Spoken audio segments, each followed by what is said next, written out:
Ladies and gentlemen, here it is, the Tomb full solo Easter egg guide. I'm going to show you how to do this entire quest solo that includes getting and upgrading the ice staff, all of the steps, and getting to the boss fight, and also tips for beating the boss fight, because I'm not going to lie, this one is hard as hell, or a lot of you are probably very stuck on this one right now. So not only am I going to show you all of the steps in a very easy to follow along way to get to the boss fight, but I played the boss fight multiple times solo just to make sure I really understood it and to give you guys the best possible tips going in, because it's not quite as hard as it feels like at first, but once you know what you're doing, it's quite passable, and I think a lot of you guys will not struggle to get through this one with the right knowledge. So anyways, before we can jump right into the game, let's talk about your loadout, because maybe out of all of Black Ops 6 maps, this is the map where that is the most important element. So this is what I'm going to recommend for your weapon, either the Barrett 50 cal or the AMR Mod 4, either that or the Siren 9mm. Now, I will say that the Barrett is a high risk, high reward weapon.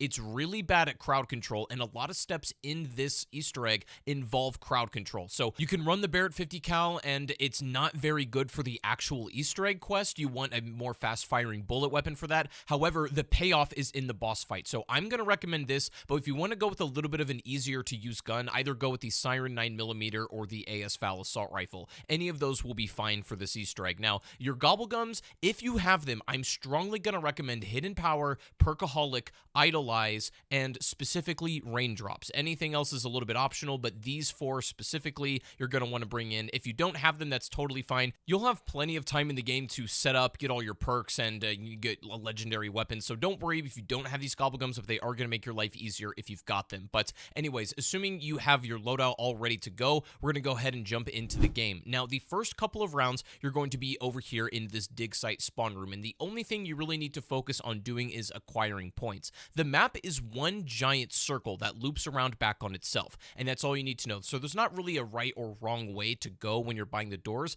but you're going to want to go to about round 5 or 6 in these earlier rounds. And side note, if you did go in with the Barrett, I'm going to make a weird recommendation here, and go ahead and grab the XM4 off the wall or any kind of cheap wall buy that shoots single tap bullets. So this will be useful later, but assuming you have these two weapons and you're about round 7 or 6 right now, you can start pushing through and get to this sort of like subterranean section, and then we can place down the amulet, which will open a portal that will lead into the Nexus. Before going through this portal, however, we can hang out here, gather some points, and wait till round 8 when a special shock mimic is going to spawn, and the very first one you kill you need to be looking out for, because upon his death he will drop the monocle, which is a main quest item. So we're going to pick that up, and with the monocle, this is now going to allow us to see hidden Roman numerals on the wall. At this point, I recommend you go into the Nexus and pack-a-punch your Barrett or whatever your main gun is to at least tier 1, and if you also have that secondary on your side, don't worry about upgrading that for now, but we can go ahead and put that to use. So going back to the main part of the map, you're going to see these purple Ethereum lanterns, and they shatter when you shoot them. Now, they're all around the semicircle of the map, and so basically from either end of spawn, you meet in the middle, and there's lanterns kind of all around here. I'm just going to run by and show all of the different locations that they can be. You should see them all if you just run in the semicircle, but what you're going to do is shoot these specific lanterns and just break them until they end up at 2 specific locations, that being here in this kind of undercroft section and over here in this more, pillar room. And once they're at these 2 specific spots, you're going to know you're doing the right thing, and do not break these lanterns, because if you look over on the wall and see these like hieroglyphs, you're going to see that they're lit up with these scratch mark or these Roman numerals, and one of them is in the undercroft area and the other one is in this ballroom. So it doesn't really matter what order you do these lanterns in, you just need to shatter them until one of the lamps ends up over here and you can see these on the wall. So anyways, once you see them on the wall, you're going to want to shoot them in order from 1 to 8 or 1 to 10. And I'm going to put a little cheat sheet up on screen, but they're basically just Roman numerals, but they're a little sloppy, so sometimes they're kind of hard to distinguish from one another. So I'll just put a little bit of a numerical thing up on screen so you can kind of get familiar with how these work. And this is also where the extra bullet gun I told you to buy comes in handy, because the Barrett is just not a great gun for this, if I'm being honest, and it wastes a lot of ammo. Again, not required, it's optional, but it helps me at least, so I like doing it. But anyways, once you shoot all of the 1 to 10 or 1 to 8 on these respective walls, one of them should go into the thing here and then initiate a lockdown step in the area that you're in. Once you're doing that, you need to survive for about 2 minutes. The orb is going to fly around a little bit and spawn heavier and heavier waves of enemies. You're going to get regular zombies at first, and then eventually turning into special enemies, a bunch of of doppelgast and, things like that, couple mimics here and there. It's going to get maybe a little bit crazy, but you should be just fine. The one in the Undercroft is a lot more tough than the one in the Pillar Room, so just be a little mindful of that. But once you've done the Roman numeral step on both walls correctly and done both respective lockdowns, you'll be given a part to the ice staff at each wall. And there's only 2 pieces as opposed to 3 in Origins, or I guess 4 if you include the crystal, but you only need 2. You need the head and the base. And so once we've got those, we can bring them back over to the Nexus and place it in this middle podium on the dig site. Now, I'm going to say that this lockdown is pretty damn tough on solo. If you want to one and done it, I strongly recommend either using something like raindrops here or idolize if you've got them, or go over to the crafting table and maybe craft some monkey bombs or something like that, because this lockdown lasts a pretty long time. And again, the Barrett is not really the best crowd control weapon, and you're not going to have anything better to really take care of it. So it's risky here, but take at this at your own pace, but to get it done. And once it's completed, you do a lockdown for about 2 minutes. It's going to give you the normal ice staff. Now, obviously, this is just the base version. That's how you just acquire the base form of the weapon. However, there is an upgrade which we need to get into as well. The upgrade is required to progress the main Easter egg. So we're going to head back to the normal part of the map, and upgrading the ice staff is a little easier than you think. All you need to do is go back to those lanterns that we were using earlier in order to spawn the Roman numerals. But we're going to go around the map again,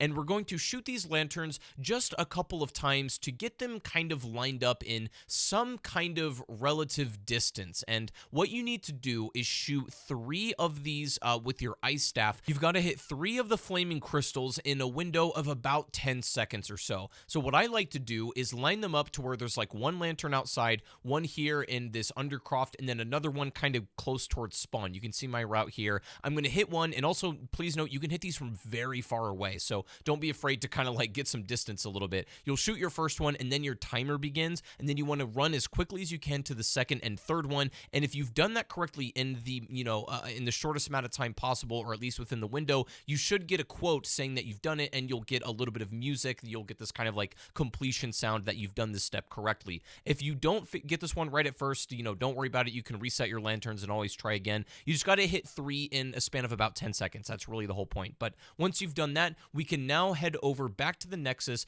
and if you look up on these meteors, there's going to be 3 symbols. Now, those of you who played MWZ, if you're familiar with Modern Warfare Zombies, you might recognize these. These were the specific symbols on the portal, and they work very much the same here. There's going to be 3 of them, and you need to shoot each one with your ice staff in order to activate it and bring it down closer to the ground. And so once you've shot all 3 symbols, what I recommend doing is taking pictures of these on your phone. It makes it really easy to go back and reference and get all 3 pictures. And then what's going to happen is the red portal that we initially opened at the beginning of the game with the amulet is now going to be shut. So we're either going to go in the yellow or green portal in the Nexus and go around back to where red is, and you're going to notice that it's a shut door with a bunch of these symbols on it, and you guessed it, you just need to input the symbols that were on the meteors using your ice staff here. It does not matter what order you do, you just got to hit the 3 correct ones, and once you've gotten that, the door will open back up. Now, here's something you can do, a little tip. Before you go back into this area, I recommend getting your primary weapon. Maybe it's your Barrett, maybe it's something else, but I recommend getting your primary weapon at this point, at least tier 2 Pack-a-Punch. If you don't have it, don't go through the Nexus yet, because that's going to start our next step. If the Pack-a-Punch happens to be in the Nexus, you can hang out outside and kill zombies until you get 15k points. Once you've gotten that, you can go through your portal, and you're going to notice that you spawn on top of this rock in here, and there's this blue orb, or this purple orb, and we're going to activate it, jump down. I like to upgrade my gun to tier 2 just to make this a little bit easier, and all we have to do is escort this orb. However, it kind of runs on fuel, and so you need to kill zombies very quickly because the soul will collect in the orb and give it some gas to keep going forward. You just need to think of this as a car that cannot run out of fuel, and if it does, or if it dies on the side of the road, you got to restart the step. It's a little bit annoying, so you just need to make sure that you're killing very quickly. It's going to go on a route around the entire Nexus. You're going to get a couple of spawns of like some specials and elite here and there. It's actually not too bad. It lasts for about a minute and a half or so. It's a pretty easy route. You just need to make sure you're watching ammo, and of course have enough damage to kill zombies quickly, and you need to kill zombies fast. You don't want to take too long to actually like take them out, because the orb can run out of fuel. So as long as you're being mindful, you're being efficient, you should have no problem here. The orb will finish up and then go back into the dig site where we initially got the ice staff, and then once that goes in, we can bring our ice staff over there, hold square or X X to interact with it, and it should upgrade your ice staff into the All's Arrow. Okay, if you've gotten to this point, first of all, congratulations, you've gotten a lot of the busy work done. Now, what we need to do is 4 crystal elemental challenges that are associated with a specific enemy. So the first one that you're always going to do is the vermin, and you can see it's on this blue crystal, this pedestal that's attached to this giant crystal. What you're going to do is press left on your D-pad, which should flip around the staff to the revive end, and you're going to shoot that revive beam on this crystal. It's going to spark into this purple flame, and then you're going to hold square X to interact with it. It should disappear, and then we're going to run back through the blue portal and then go to spawn. You're going to see at the bottom area of this excavation site and spawn is the same vermin portal, and there should be this red beam or this purple coming from it, and you can interact with this and begin a lockdown. All you need to do is just survive an onslaught of vermin. It's very easy, especially if you just spam the charged attack of the ice staff. It's very, very simple. This is probably the easiest challenge in the whole game. Just sit here, hang out in your snow, get a little chilly and stuff, and you'll be good. You'll be good. This one is not hard at all. And once it's completed, you'll see the timer go away. And then now, this is a little bit tricky. You need to pick up the energy from that podium and bring it back to the Nexus. However, you cannot go back through the portal that you came in, so you can't go back through blue. You need to pick this up and then kind of go off to the right or left here and go through like maybe the red portal or the green portal or something like that. I usually go through green, but once you take an alternate route, you can go back through the Nexus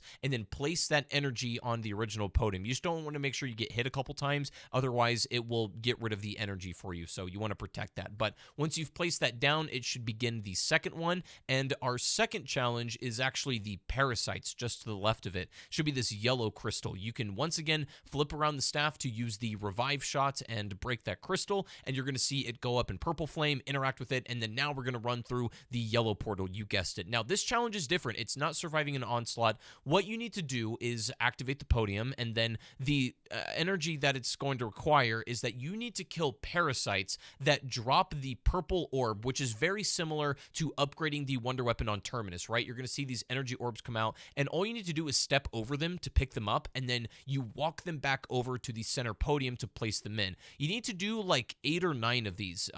It should take you almost the full amount of time, even if you're being efficient. The clock will definitely run you on this one, so just make sure you're killing the purple glowing parasites as quickly as you can, grabbing their energy, harvesting it, and running it back to this podium. And if you see the screen flash white before your time ends, that means you've done it right. You can grab that energy, and once again, do not go back through the yellow portal. I recommend taking a left, cutting over there, and then going back through red. That's a very, very quick route. So once you go back, you go into the Nexus, place it back in its original podium once again, and we're on to our third challenge. Now, the third challenge is actually a little easier. Weirdly enough, they kind of get easier as they go along, in my opinion. The Doppelgas challenge, you can start by hitting the revive, obviously, picking up the flame, and then running through the green portal. Now, going into this one, all you got to do is activate the challenge, and you're going to see these kind of purple orbs springing out of the ground, or these outlines, and all you need to do is basically be in these little circles and kill Doppelgas as they spawn. You can either use your staff or you can use your main weapon, maybe your sniper. You just absolutely eviscerate them, just jump from, circle to circle and just kill Doppelgas. And this one should only take you about, 30 seconds or so. This one's really quick if you're being efficient, and it'll be over before you know it. It's actually one of the easiest ones, which you wouldn't think it is, but it's certainly less challenging than the other two. But once that one's done, you do the exact same thing, grab the energy, but don't go back through the green portal. Go probably towards the red one. That seems to be the closest. You go through there, place it back in its original podium. And now, before we do our last one, something that's very weird about this is that the revive end only has 3 shots when there's 4 podiums. So either you need a max ammo or you need to wait a little bit. But what I recommend you do is wait a little while until you get a natural max ammo and use these couple of rounds to, get yourself more set up, get some points, get some gobble gum, whatever it is, right? Just spend these couple of rounds, wait till you get some ammo. Don't spend any money on it. Just leave this 4th challenge for now and maybe go, 7 rounds-ish, maybe 8. And by that point, you should have a free max ammo from a vermin round. Now, we can come back here once we've got some ammo and maybe a little more perks and points, and we can start this final amalgam challenge. And this one is very easy. All you need to do is, once again, shoot the crystal, activate the flame, and then we're going to run through the red portal all the way down to the bottom of this stone staircase. And once we activate it, what's going to happen is a special amalgam is going to spawn in. And I recommend that you absolutely just DPS him, just lay into him the minute he spawns, because what he can can do is use other zombies to shield and protect him to where he becomes invulnerable unless you kill the zombies that he's attached to. You might have to kill a couple of them and then, delete the amalgam after, but this is a really easy step if you have like a super high damage gun. This is where the Barrett comes in handy. So you can just annihilate him, and this challenge should be done in no time. And once again, just grab the energy, run it back, not through the red portal, probably through yellow or green, and then put it back in its original podium. And look at that. We are actually prepared to go into the boss fight now. Now, if you're anything like me, or if you've been following this guide along pretty closely, you might be ready for the boss fight technically, but you might only have still like tier 2 pack-a-punch. Maybe you don't have all your perks or a legendary gun or anything like that.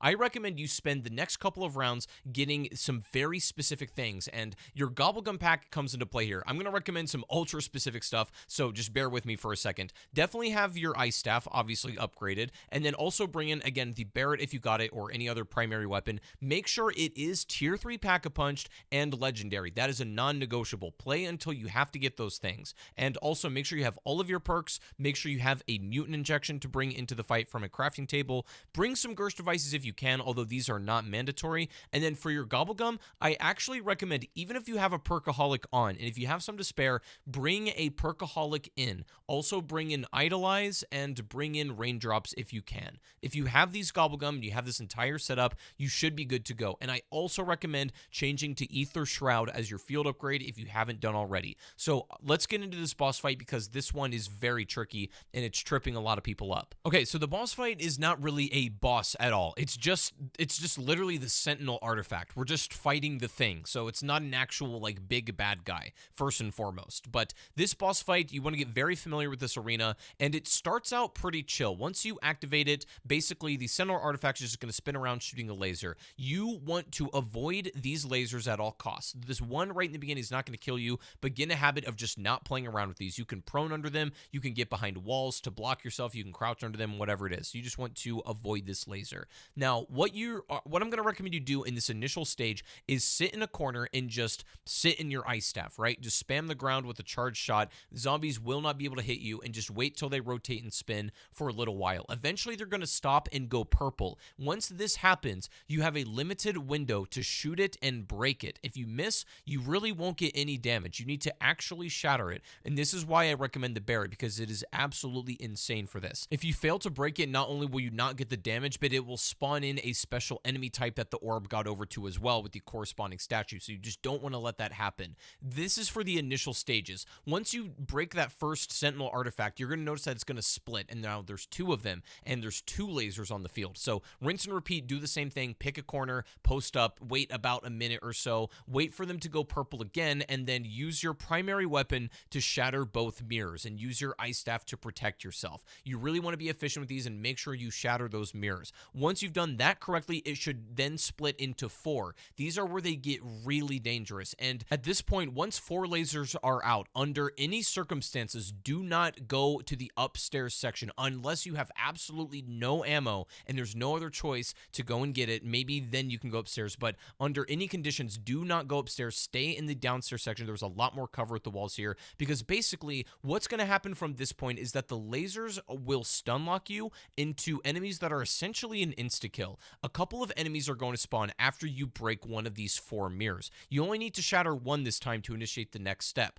So what's going to happen at this point is the 4 Sentinel artifact lasers are going to be constantly spinning around this entire time, but now it's going to start spitting enemies at you, and these enemies are going to be shielded by the Sentinel artifact, as you can see by this blue one here. What you're going to be looking for is the yellow one. There's going to be a very specific enemy that's kind of shielded with the yellow Sentinel artifact, and what you need to do is kill that one specifically and then shatter the Sentinel artifact that it drops. Sounds simple enough, but I cannot stress this enough. Do not let this thing touch you at all. Do not let it even get close to you. Basically, the lasers are dangerous because they can stun lock you, leading up to a follow-up hit from one of these, which will essentially insta-kill you, even if you have full armor. I'm not kidding. Pretend it has the cheese touch or something. Like, literally, stay the hell away from these things. These are not regular HVTs to challenge like we are normally used to in Black Ops 6. Stay far away from these. Until the health is low, you can finish it off with your weapon, and you want to make sure you're in a position where you you have a big punish window where there's not a ton of enemies, or at least something you can deal with. And if you're running the Barrett, have a full magazine before you kill this enemy, because you're going to need quite a few bullets to actually shatter that artifact. And again, if you don't break it right then and there, you're not going to get any damage. Like, it's just going to be wasted effort. So make sure you are really in the position to break it. A couple of tips here: if you're really struggling, you can use Ether Shroud to make them kind of ignore you and basically just get a free hit in and a free break, essentially. You can also use Idolize to essentially make them ignore you, which makes this super easy as well. And then, of course, you can use Raindrops, which will give you an insta-kill, making the enemies a lot more squishy, which, again, makes this step a lot easier to deal with. But you're going to do this a couple of times. You're going to do this like 3 times, and it can be a varying enemy that has it. Might be an amalgam, might be a mimic, might be a doppelganger, whatever it is. You just need to keep shattering the Sentinel artifact while staying alive and staying away from it. And again, do not go upstairs. That's a death trap. Unless you desperately need ammo, that's the only reason to ever do it. But once you've done this a couple of times successfully, the last and final phase is going to throw a bunch of enemies at you, and then once you've cleared them all out, you're going to see these Sentinel artifacts try to like fly into the wall. At this point, you just need to dump out damage into this centerpiece on the wall. If you fail to do this in time, this is a wipe attack and will absolutely insta-kill you. I found out the hard way. I didn't know that was coming, so I had to reset. But assuming you don't do what I did, you come up here and absolutely lay into this thing. The Barrett should make quick work of it, and you should break the centerpiece on the door. And congratulations, you have beaten the tomb. I'm not going to show you the main Easter egg cutscene. I'm going to let y'all watch that for yourselves. No spoilers, but once again, thank you all so much for watching. If this did help, just leave a like and subscribe. I would really appreciate that. I put a lot of work into these, into making them, very easy to follow along, and I really appreciate you guys taking the time to watch these, and I just really hope they did help you, because I know I needed help on this map. So anyways, guys, thank you so much for watching, and I'll see you in the next one. Peace.